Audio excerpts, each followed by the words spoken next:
Hello everyone.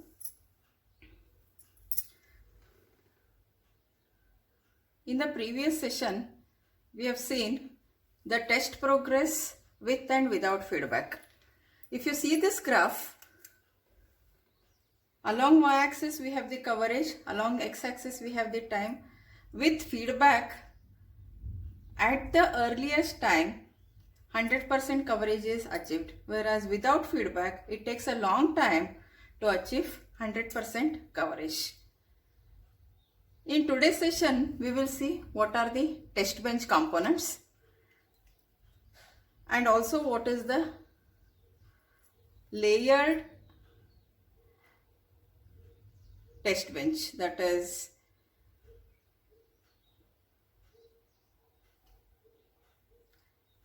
so this is a layered test bench that we will see, and as well as test bench components.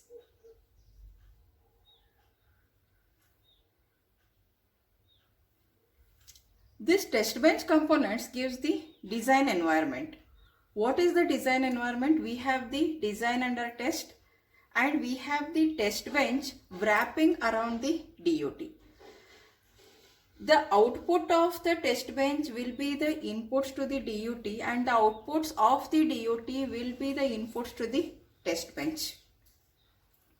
Therefore, this test bench creates the entire design environment, and test bench gives the duplication of under which environment this DUT will be installed. In simulation, the test bench wraps around the DUT just as a hardware tester connects to the physical chip.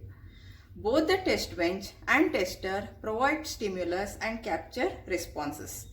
The difference between them is that the test bench needs to work over the wide range of the levels of abstraction, creating transactions and sequences which are eventually transformed into bit vectors. A tester just works at the bit level.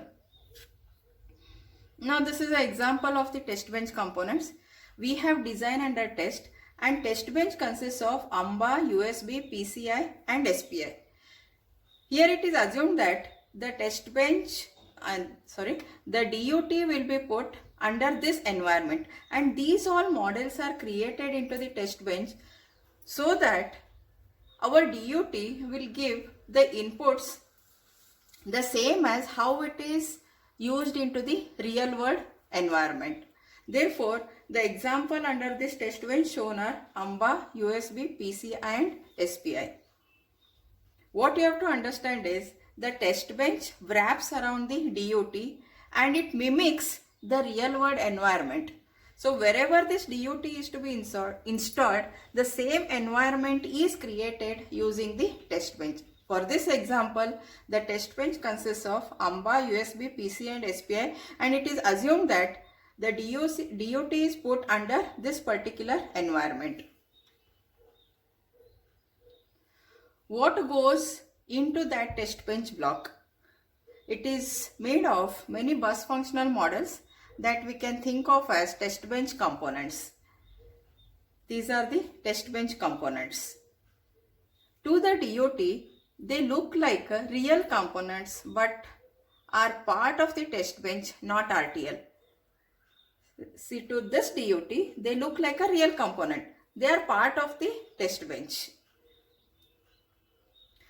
If the real device connects to AMBA, USB, PCI and SPI buses, we have to build equivalent components in the test bench that can generate stimulus and check the response. These are not detailed synthesizable models but instead high-level transactors that obey the protocol but execute more quickly. If we are prototyping using FPGAs, the BFMs do need to be synthesizable. Now what is layered test bench? Layered test bench in the sense there are different layers. What are those different layers? We will see here under this topic.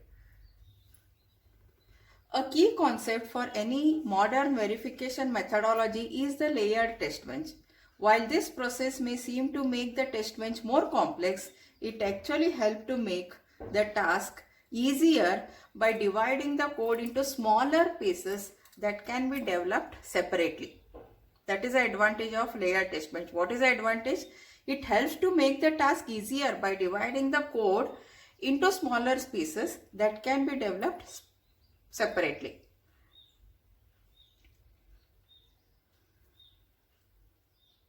Now, there are different layers. The first layer is the signal and the command layer. What we have in the signal and the command layer? The bottom layer is the signal layer, contains DUT, that is design under test. The signal and the signals that connect to it. Now, what is a command layer? Command layer consists of driver, assertions and monitor. The input to the DUT comes from the driver and the output from the DUT goes to the monitor. This lower level is known as the signal layer, and above the signal layer we have the command layer. Command layer consists of drivers, assertions and the monitor. Driver gives the input to the DUT and the output of the DUT goes to the monitor. Now, what is the signal and command layer? At the bottom is the signal layer that contains the design under test and the signals that connect it to the test bench. See, at the bottom we have the signal layer. You have to remember this signal layer is nothing but DUT and command layer is nothing but driver, assertions and monitor. The next level up is the command layer. The DUT's inputs are driven by the driver that runs single commands such as bus, read or write. The DUT's output drives the monitor that takes the signal transitions and group them together into commands. Assertions also cross the command signal layers, that is these are the assertions. Also cross command signal layer as they look at individual signals but look for a changes across the entire command. Next is the functional layer. We have seen in the first stage signal layer where we have DUT. Next is the command layer where we have driver, assertions and monitor. The top of this layer is the functional layer. The functional layer feeds the command layer. This agent block receives the higher level transactions and break them into individual commands. These commands are also sent to the scoreboard that predicts the result. We have discussed previously, this scoreboard acts as a reference model that predicts the result. The checker compares the output from the scoreboard as well as from the monitor. This is a reference model and this monitor will be having the output of the DUT and the checker compares these two results and gives the output. Therefore, functional layer consists of agent, scoreboard and checker. The bottom layer is signal layer and then we have the command layer and then the functional layer. The functional layer feeds the command layer. The agent block receives higher level transactions such as DMA read or write and breaks them into individual commands. These commands are also sent to the scoreboard that predicts the results of the transaction. The checker compares the commands from the monitor with those in the scoreboard. Now, what is the next layer? Next layer is the scenario layer.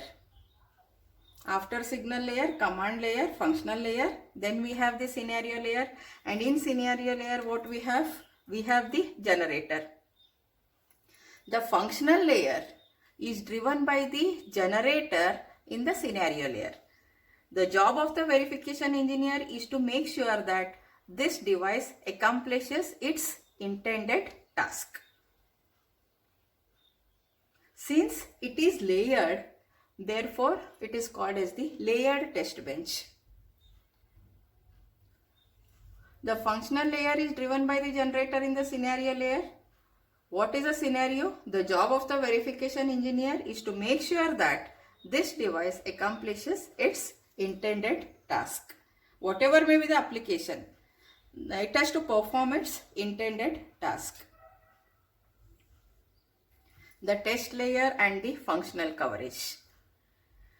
Now we are at the top of the test bench.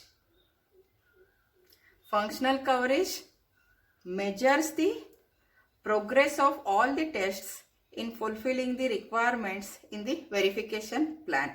This entire thing is the environment where we have different layers, and this is the test layer, and this is the functional coverage, where functional coverage measures the progress of the functional coverage, and the tool gives the percentage of the coverage. It may be 30%, 40%, 50%. So depending upon what is the percentage, accordingly the functional coverage results or generates the result. The tool generates the result as the functional coverage. This is the entire layer test bench, where we have the bottom layer is the signal layer, the next layer is the command layer, functional layer, scenario layer, and last one is the test layer and the functional coverage. We are now at the top of the test bench, the test layer as shown in that figure. Design bugs that occur between the DOT blocks are harder to find as they involve multiple people reading and interpreting multiple specifications. Functional coverage measures the progress of all tests in fulfilling the requirement in the verification plan. The functional coverage code changes through the project as the various criteria complete. Because it is constantly being modified, it is not a part of the environment. This is about the layered test bench. So that's it. Thank you.